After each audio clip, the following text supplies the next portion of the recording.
ప్రతి ముత్తైదు అంబను కాదే కవిచేది తన మదిలోని కలకలనన్ని అమ్మలకేగ తెలిపేది నెలతలే లేకుంటే దేవుడికి నెలవేది భక్తులే రాకుంటే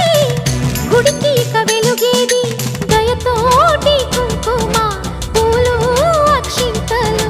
మనమంతా ఇవ్వాలి తన తాళి నిలపాలి తాళి కాచి ముత్తైదా ఎల్లమ్మ ఎల్లమ్మ పోదామా ఎల్లమ్మ ఉసురు